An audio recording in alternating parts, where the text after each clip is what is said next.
I am honored to be the steward and caretaker of this remarkable collection, one that many of you on this call helped to create, and we intend to care for this legacy that you left to Wake Forest. We are working to integrate the collection into curriculum, working with faculty and students, working on finding designated teaching space for this collection, which is fabulous. So some housekeeping details for tonight. Guests on the call, we would love it if you put in the chat your name, your class year, where you're logged in from. If you were a faculty advisor, please put in the chat what year you were an advisor. We will be recording this. I think we've already started recording it because many people who wish they could be here couldn't be here tonight. We will leave time for questions and reflections at the end. So please go ahead though and put questions in the chat, and Sarah and Megan are going to be monitoring the chat as we go along. A little bit later on, we're going to walk you through the website and show you how incredibly easy it is to upload a testimonial into the website.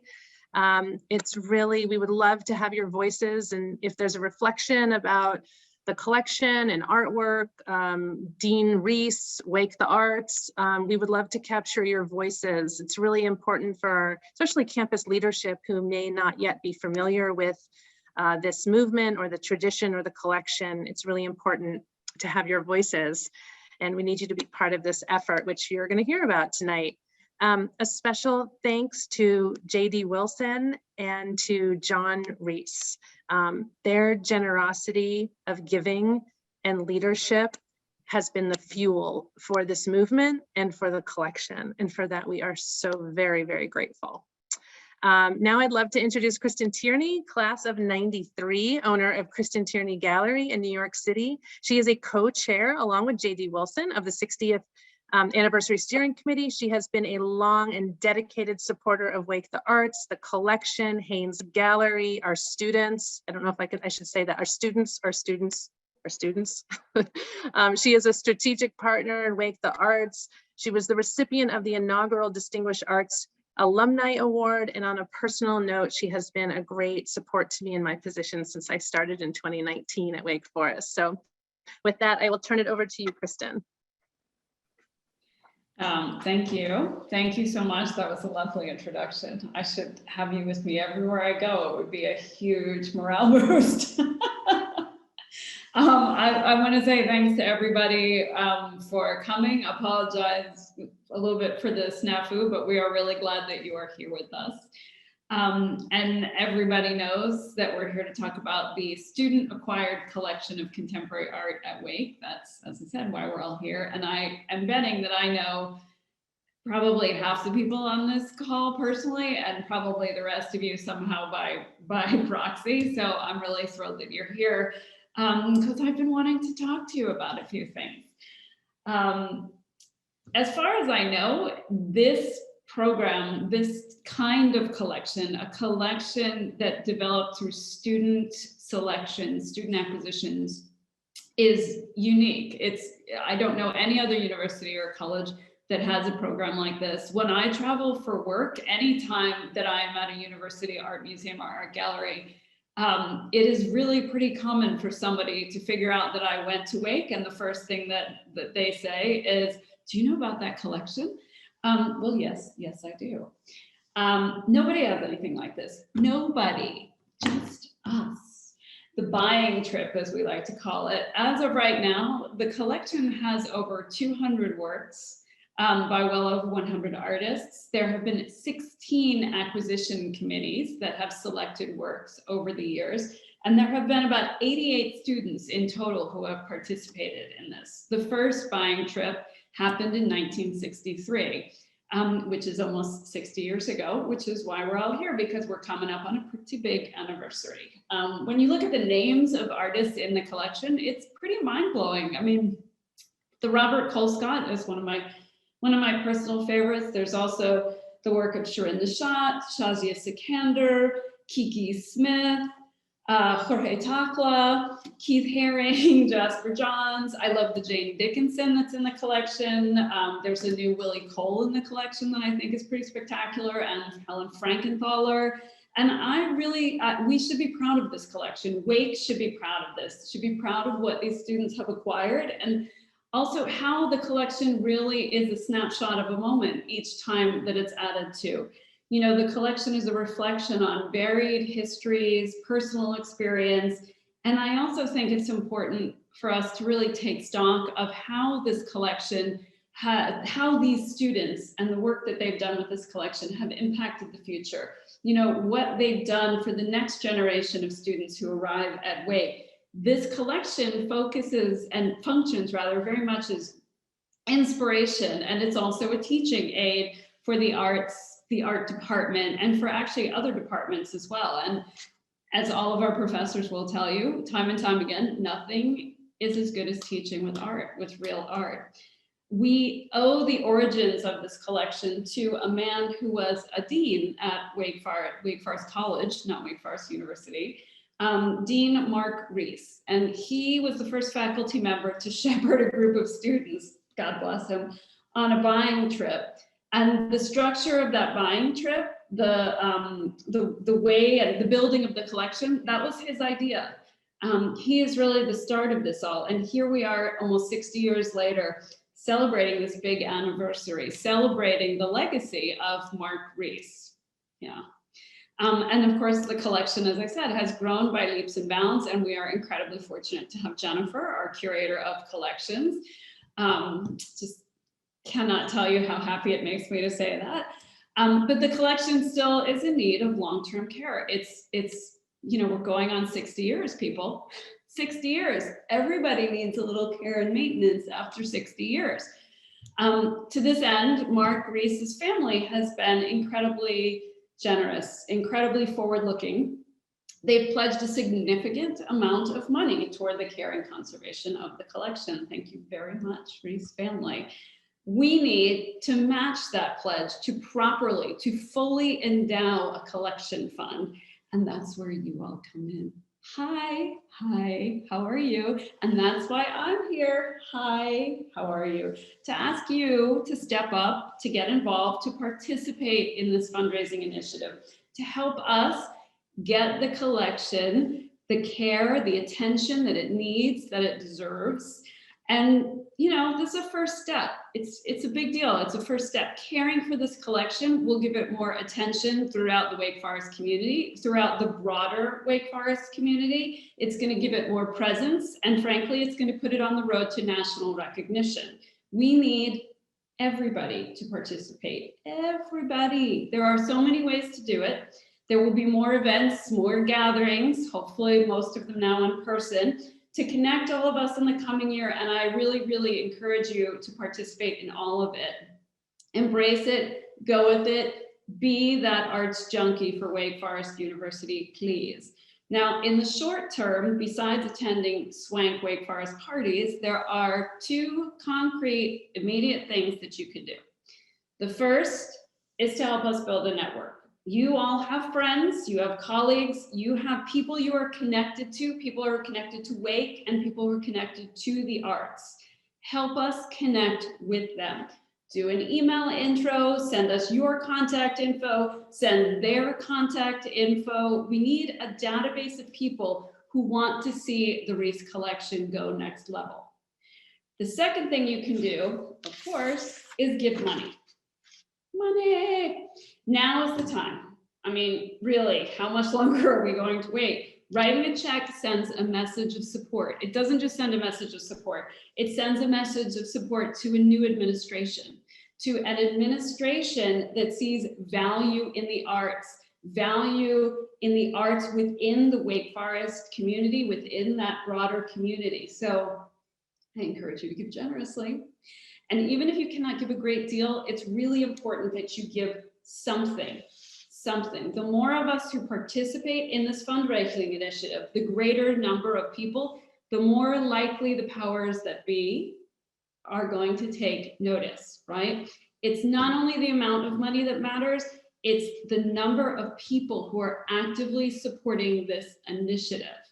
It's a big deal. I want us all to be a part of this, and I know that it matters a great deal to you all. It matters to me, it matters to all of you. That is why we're on a Zoom call at 7 o'clock at night, right? Look at how many of you have chosen a career in the arts. Like I said, I know half of you.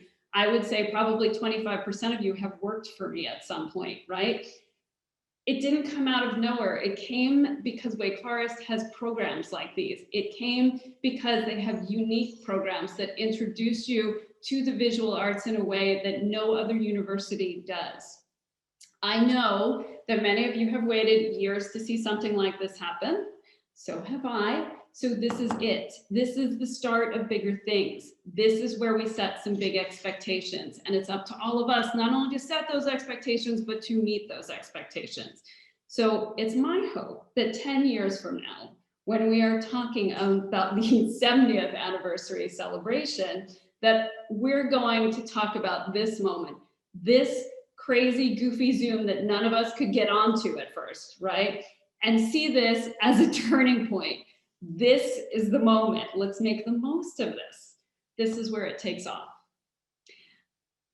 I really, really cannot emphasize enough how much I appreciate all of you being here, how much I appreciate your support for this incredibly important collection and the program that's behind it.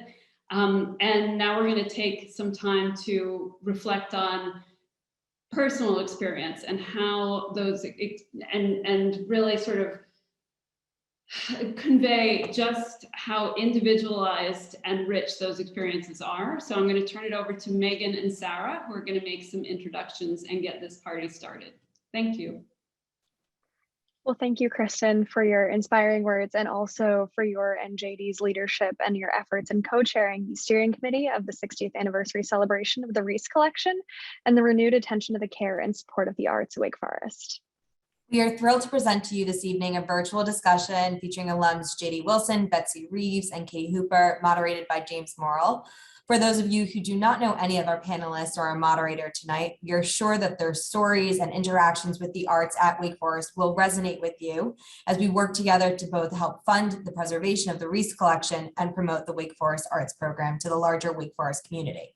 But first, a little bit about ourselves and our panelists. My name is Meaghan Steele, and I am a 2011 graduate with a double major in art history and Spanish. I am one of the 25% that has worked for Cristin since college and worked for her for a few years after graduating Wake. I am now at Sotheby's, where this month I'm actually celebrating my 8th year at the company, and I am currently the regional director for the luxury division, meaning that I work with our luxury division specialist departments as well as our buy now marketplace on strategy, operations, marketing, HR, and special projects and sales, such as last year's collaboration with MGM Resorts and our most recent sales series supporting the Napa Valley Vintners. And I am Sarah Comegno. I'm a recent 2021 graduate with a major in art history and minors in cultural heritage and preservation studies and politics and international affairs. During my time at Wake Forest, I had the privilege of being involved in many aspects of the arts, including interning with University Art Collections and Haynes Gallery, as well as participating in management in the visual arts, the art buying trip, and the Venice Biennale trip. I was also a member of the Wake Forest Dance Company. After graduation, I moved up to New York City, and I've been working at the Cristin Tierney Gallery ever since, their gallery associate. So I'm also a very lucky member of that percentage. So now a bit about our panelists. Katie Hooper is a graduate of the class of 2014, and she majored in art history. Based in Atlanta, she works as an executive recruiter. During her career, she has worked with a variety of corporations and nonprofits, including many of the country's largest art museums, to help build out and transform their senior leadership teams. After graduation, she and fellow classmate Kelsey Zalamani founded Deek Link, which was aimed at helping students and recent graduates understand different career paths in the arts and create a networking community for our Scales alumni. Next is Miss Betsy Reeves. Betsy graduated in 2008 with a BA in studio art and minors in art history and women and gender studies. She later received an MFA from the Massachusetts College of Art and Design and an MBA from the Yale School of Management. Since leaving Wake Forest, Betsy has worked at a variety of arts organizations, including the LA County Museum of Art. She currently works for Google as a strategist in workplace innovation and governance. Betsy lives in Atlanta, where she remains engaged in the arts community and her own practice of making, which is fabulous because her senior thesis show was one of my favorite things I saw in Haynes Gallery. Next up is JD Wilson. JD is founder and chair of the Creative Center of North Carolina, Incorporated, a nonprofit started in 2019 to help Winston-Salem realize its rich 250 plus year history based in creativity and to leverage that authentic legacy of ingenuity in tandem with the university's focus on Wake the Arts. In his 50-year business career in Winston-Salem, that world has invited him into leadership positions in all aspects of the community, chief among them, the world of the arts. He is a former trustee and chair of the board of visitors of the UNC School of the Arts, where he holds an honorary degree in performing arts, and a former board member of the Keenan Institute for the Arts. He is a former board chair of Reynolda House and a co-chair of the steering committee for the 60th anniversary celebration of the Reece Collection. And now we end with our moderator, James Morrill. James graduated from Wake Forest in 2005, having taken visual arts management, and was a member of the buying trip that same year. Busy year for you, James. After graduation, James moved to New York, where he briefly worked for Cristin, another one of us, and also for a corporate art consultant, and then joined the finance and accounting team at David Zwirner. James has been working at David Zwirner since 2007 and is now the global CFO, overseeing all financial operations for locations in New York, London, Paris, Hong Kong, and soon Los Angeles. During his time there, James also received his MBA from Columbia University and co-owned a small contemporary art space called Rawson Projects from 2010 to 2016. James recently joined the board of Young New Yorkers, a youth diversion program designed to help kids avoid jail time through art-based education and programming, as well as the Wake Forest University 60th Anniversary Student Buying Trip Collection and Steering Committee. James, over to you.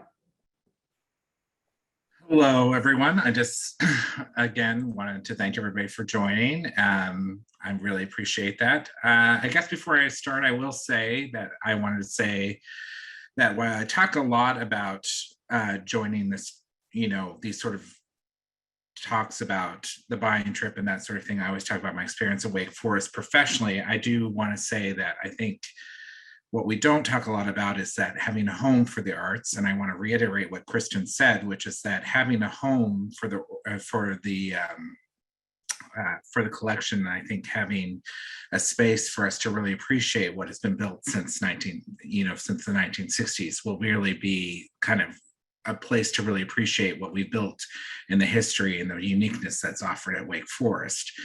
And given that, we should talk a little bit about the experience and about kind of, I think, what it's like to be on the buying trip. For me, it was really a lot about research and really learning to look at art in a new way. You hear things historically, you look at books, you look at, you take your classes, you learn historically what art means. But one of the things that's very unique about being on the buying trip is that you're able to kind of look at what's happening now in the art world and able to kind of engage in a way that is not possible, I think, anywhere else, certainly in educational institutions.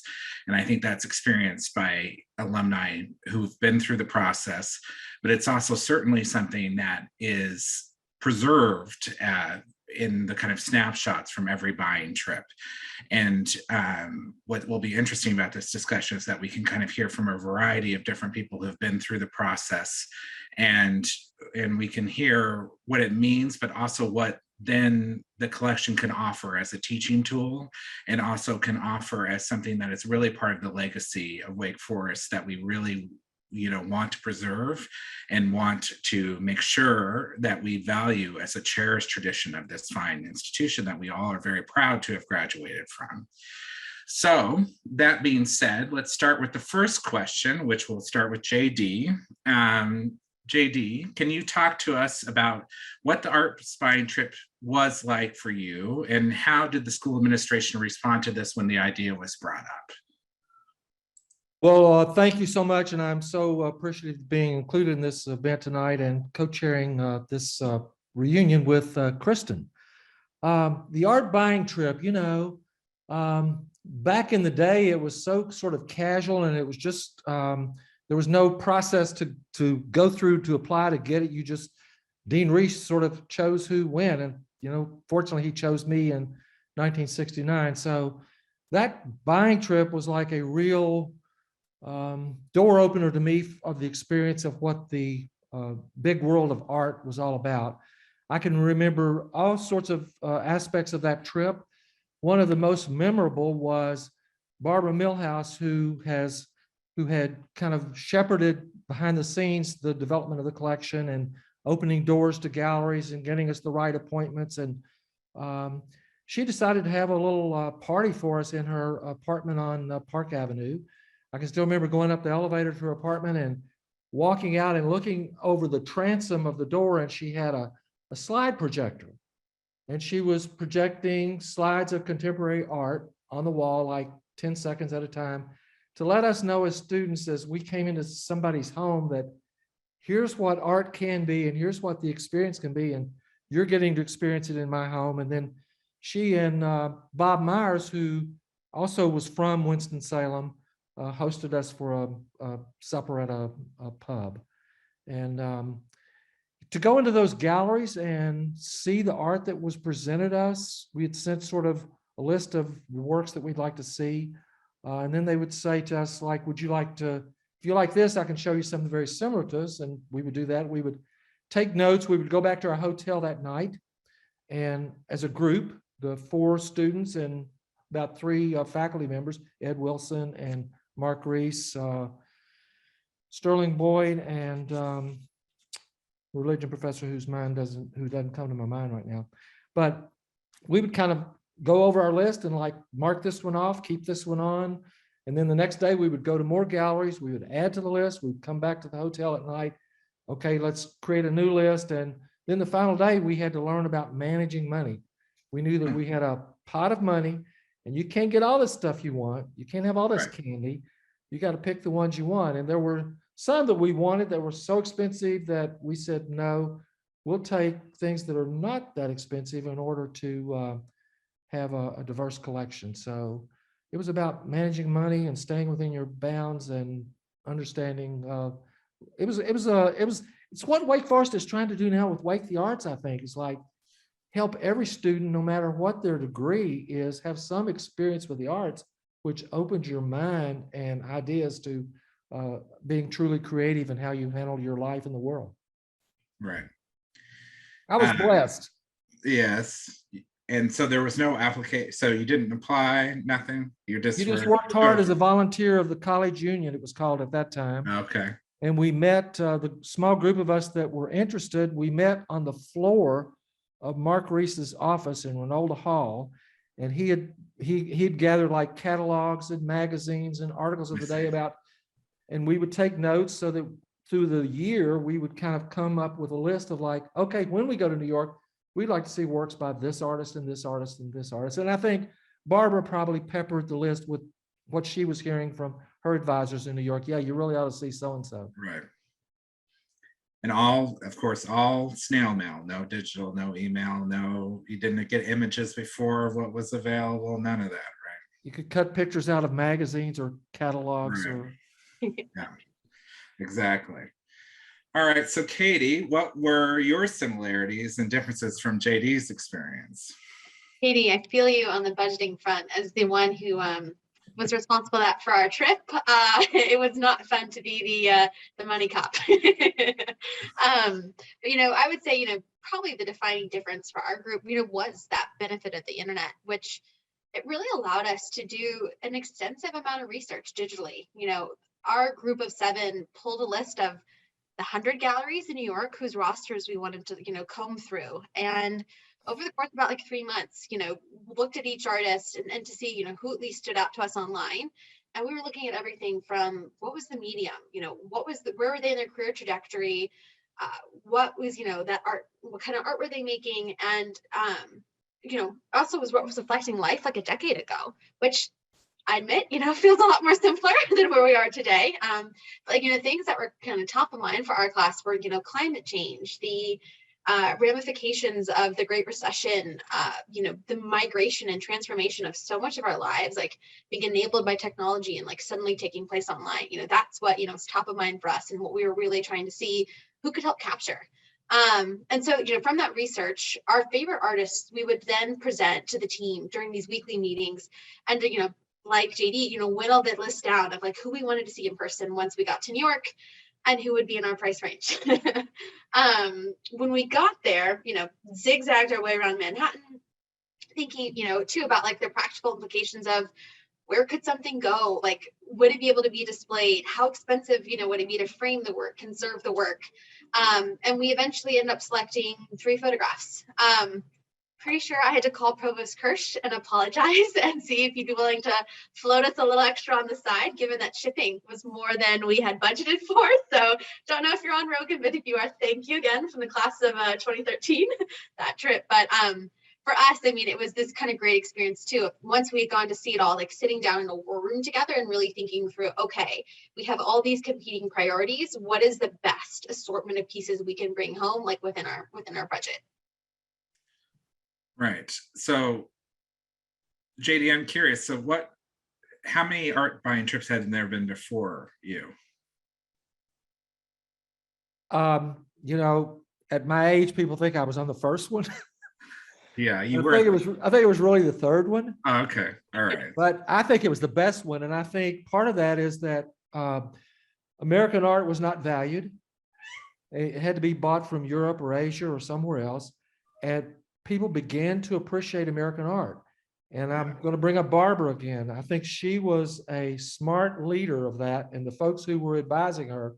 And as she started buying American art for her collection, which so much of it is now at Reynolda House, other artists, other collectors in the country started buying American art, and the price started going up, up, up.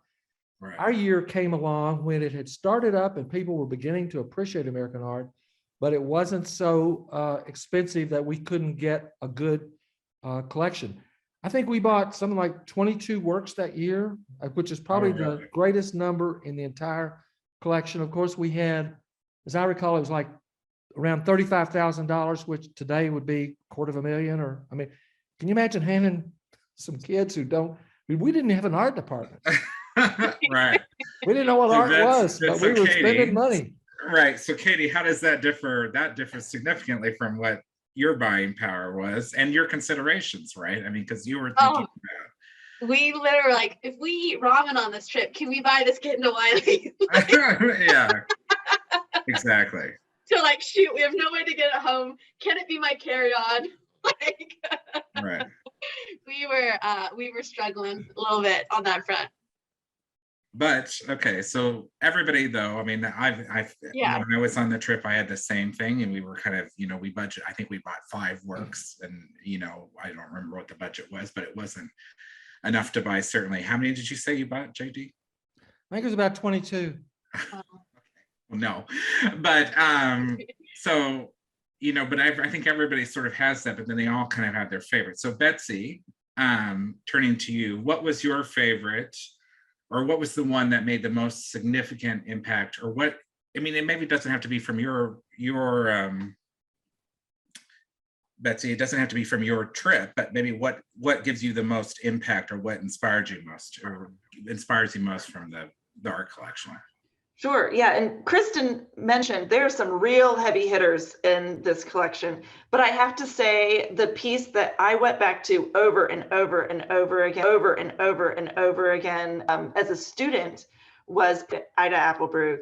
And there was something about it where, yeah, I feel like this really changed how I thought about narrative in a painting and storytelling within sort of one image.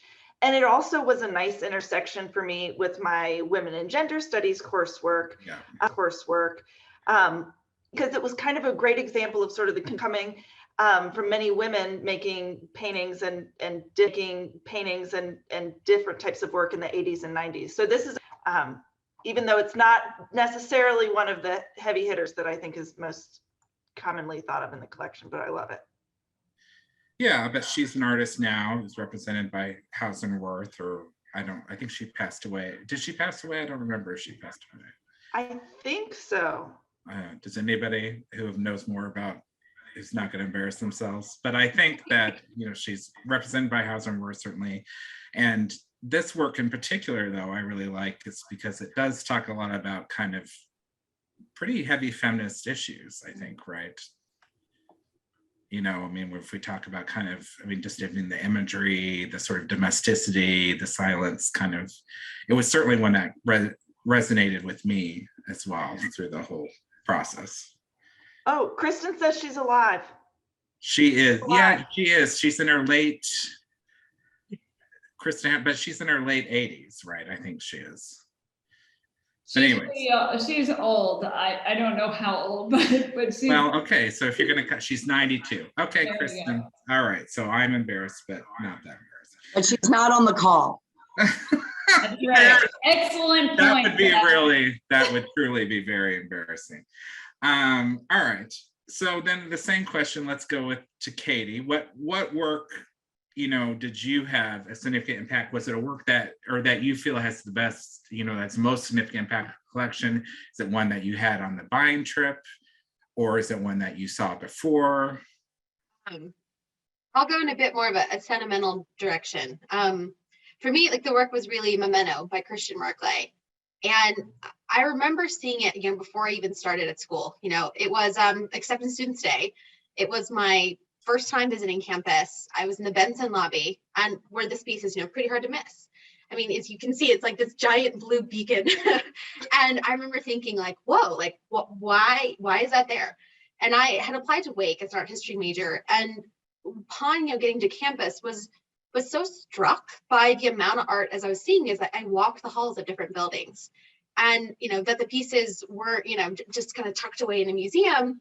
So I started doing some research on my phone, and then asked my tour guide, like, why is there so much art everywhere? And someone told me there was this really cool trip where kids got to go to New York to buy work for the university's art collection. And I was like, that's it, I'm sold. I'm going to go to Wake Forest. And so, like, this piece led me to end up going to campus, and I'd never heard of such a program before. And as we had all been saying on this call, it's so amazing that also too, art collection's not confined, the art history is not confined to the basement of some building, but truly folded into campus life. And I knew I wasn't gonna get that experience anywhere else, and I got quite lucky in that the next trip coincided with my status as upperclassman, so I was able to go. And I can say, this was the highlight of my undergraduate career, and the trip. And I picked Wake because of the promise of potentially being able to engage this way. Yeah, and then I mean, it's also sort of the fact that the collection, I think it's a beautiful piece too. I should put that out. I mean, it's beautiful, but it's also the fact that the collection comes from young people and from students. Yeah. Not, it's not made by some acquisition committee or from curators on staff. And I think that's great. It was such a, I mean, like I said, having someone so casually mention, oh, there's this thing, where you can go buy art, and we empower our students and we surround our students from art everywhere you go on campus. It was such a different environment than any of the other schools I had just been to, and whose art departments, open houses I had just gone to. It was just such a different, they put their they put their priorities on their walls of look, we're an institution that believes in the arts. We share our arts. We think it should be ingrained in, what your visual experience is every day. Yeah, and it looks like even the person who Leanne just said, that Claire Althusser, excuse me if I'm pronouncing your name wrong, but she's also on the call, who is the one who championed the work. Amazing. So, yeah. Thanks, Claire. Roots of that already. All right, so then sort of returning to kind of the questions about, how has Wake Forest changed? How has the program changed over, the course of the period? JD, maybe you can kind of tell us about, what are the three biggest changes or developments you saw in Wake Forest Arts from, when you graduated to, I guess you've also had a child graduate in 2012, is that right? 2001. Oh, 2001. I'll answer that question, but first I'd like to piggyback on the prior question. My favorite work of art is from the year that we went, which is a Jasper Johns Flags. But probably the most impactful work of art goes back to JD's Introduction to the World of Art, which was my first week as a freshman on the campus of Wake Forest. I grew up in a small town in the Bluegrass area of Kentucky. I had minimal exposure to art. I came to Wake Forest, and through the college union, I went to the exhibit of the art that had been bought that year by the student group. And I know that because I have the program from that I saved. And you know how we write the dates on things that are important to us? On the back in the bottom corner, I had written September, I don't know if you can see it, September 15th, 1964. So this exhibition of Picasso's La Femme au Chapeau told me that this was something significant for my life. And here I am all these years later, and we're talking about this collection. So this is the black and white version, and the university, of course, has the full color version. So that's my quick story there. But the three things that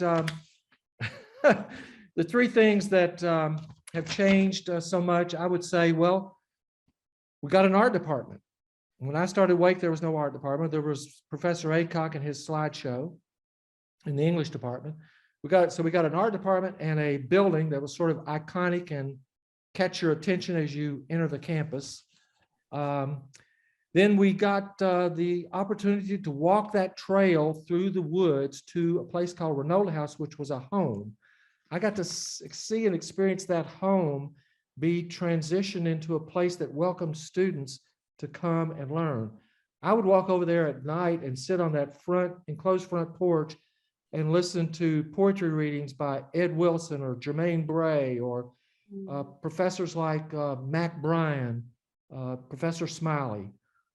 So there was that seed of interactivity between arts and everything else about being a student at Wake Forest. So I got to see Reynolda develop into this impressive world-class museum of art thanks to Barbara. So art department in a building, Reynolda House as a leader in the arts at Wake and in the country and world. And then, of course, the steadfast and continuous growth of the collection that is now named for Mark Reece. Great. All right. It looks like did I freeze? No, I think, there we go. All right, Betsy, you noted that so you work at Google. You graduated with a studio arts major. Is there anything that you feel the Wake Forest arts education impacted your career? How did the arts management class inform your career? How did the collection inform your career? Yes, yeah. When I made the shift from the studio art world or the museum field world, this was sort of a common question that came up of like, what's the common thread between these things? And I like perhaps some other faculty members really focused on art making and understanding art as it's a problem-solving skill set. It's a critical thinking skill set. And so the same tools that we would know are the same tools that sort of I use when looking at a data set or attacking sort of anything from an analytical. I see a very clear thread from my time at Wake Forest, particularly the arts management class, where we went to New York, and it was a little bit different than the buying trip. But Cristin was part of that. And it was a whole experience to get to see that the art market is not kind of as cut and dry as I sort of thought it was. Galleries and people buy paintings and they put them on their walls, and that's kind of it. But that really what is included in the art market, both in terms of venues in which people sell work and the type of work that can be collected and can be presented in different personal collections, it really expanded my understanding of the breadth of the art world as a whole, and specifically sort of the art market and where I could fit into that. Maybe not a collector or a maker, but I can contribute to that in many other ways as just sort of a member of the community. And I really had that kind of epiphany in seeing the art world in a broader light than I had previously. All right, and then so what maybe we'll start with Katie, but Katie, what would you like to see come out of the Wake Forest Arts Program, the collection, in the next few years? Maybe we'll do this for everybody can answer that. Sure. No, first and foremost, just say like thrilled. There is this push for, a conservation fund.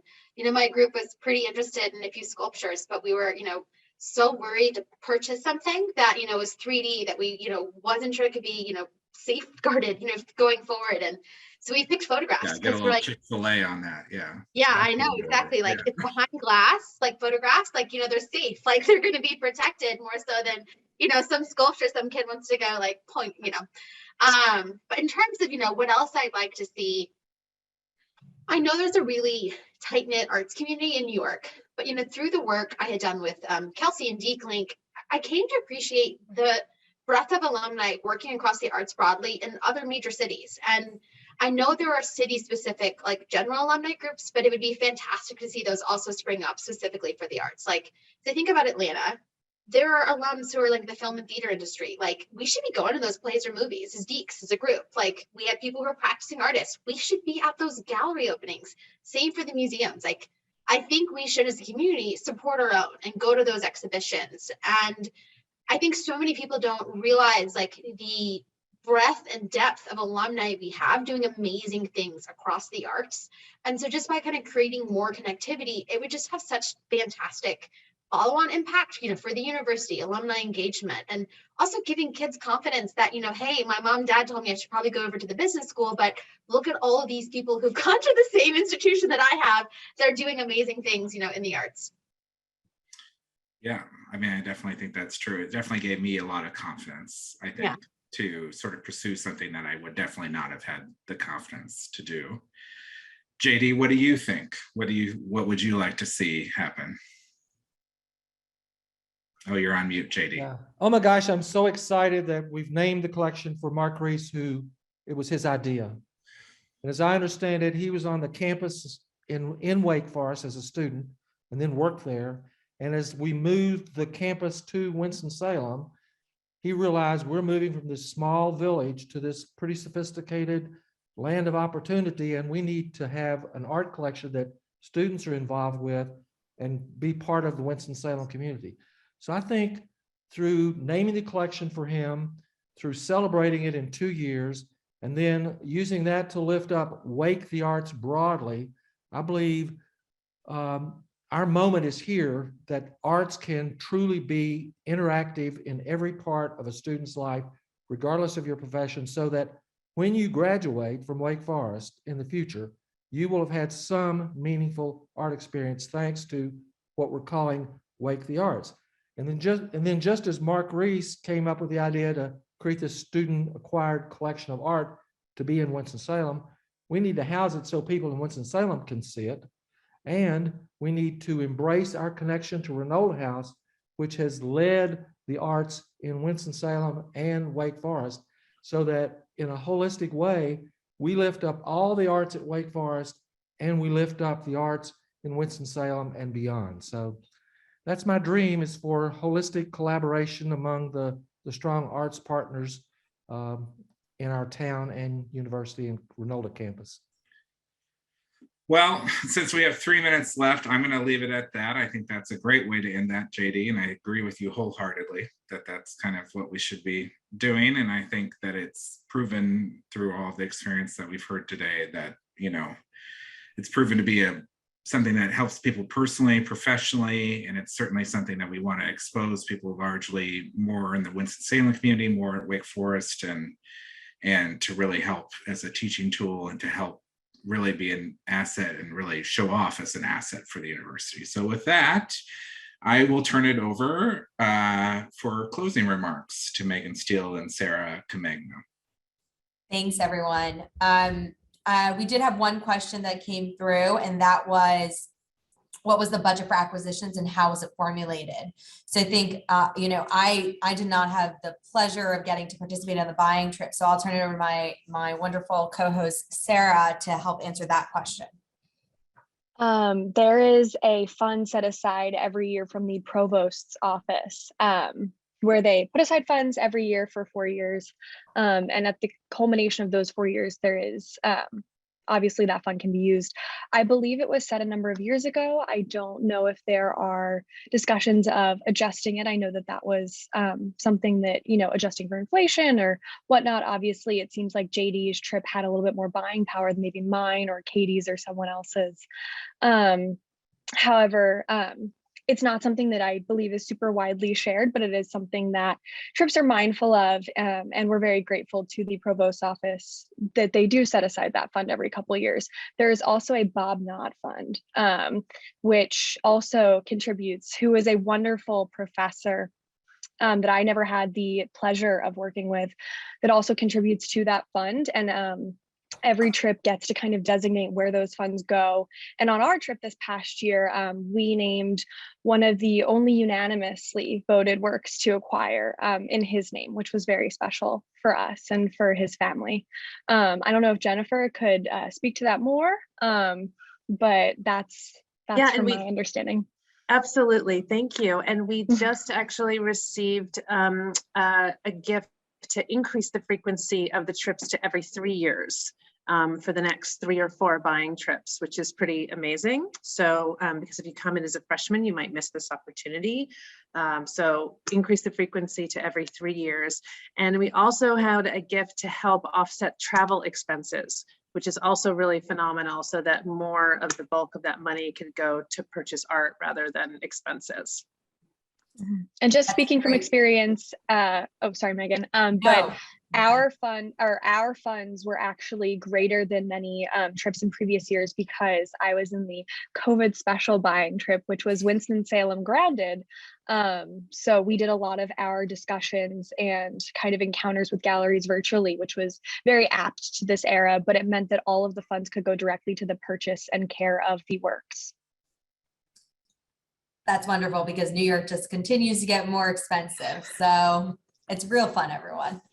And then there's another question that's come through when we have an alum from 95. Hello, Kathy. When she was at Wake, much of the collection was upstairs in the hallways in Benson Hall.